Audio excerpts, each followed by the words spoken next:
Hi అండి. Welcome to Giri Telangana academy.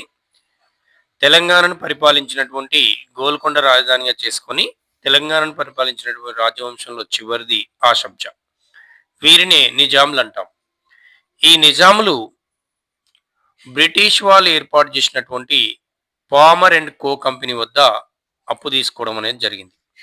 ఈ palmar and co company స్థాపించినటువంటి వాళ్ళు ఎవరు అని చేస్తే విలియం పామర్ అనేటటువంటి వ్యక్తి మొదటగా మన దగ్గర సైన్యంలో జాయిన్ కావడం అనేది జరిగింది ఒక సైనికునిగా.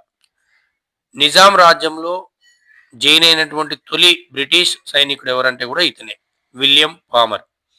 ఇతను సైన్యంలో జాయిన్ అయ్యి బి గ్రేడ్ జనరల్ వరకు కూడా ఎదిగి ఆ తర్వాత ఇతను అక్కడి నుంచి బయటకు వచ్చి ఒక కంపెనీ, ఒక బ్యాంక్ ఏర్పాటు చేసుకోవడానికి నిజాం ప్రభుత్వానికి అప్పీల్ చేసుకొని అనుమతి పొంది 1814లో పామర్ అండ్ కో కంపెనీ ఏర్పాటు చేశారు.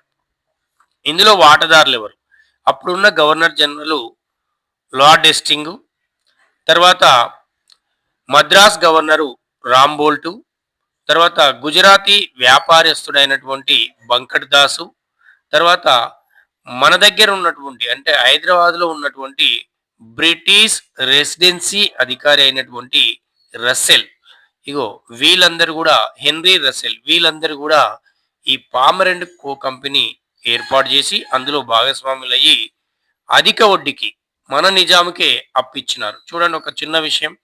ఇక్కడ సైనికునిగా జాయిన్ అయినటువంటి అతనే కంపెనీ పెట్టి మళ్ళీ ఇతనికి అంటే ఒక యజమానికి అప్పిచ్చే స్థాయికి దిగాడు.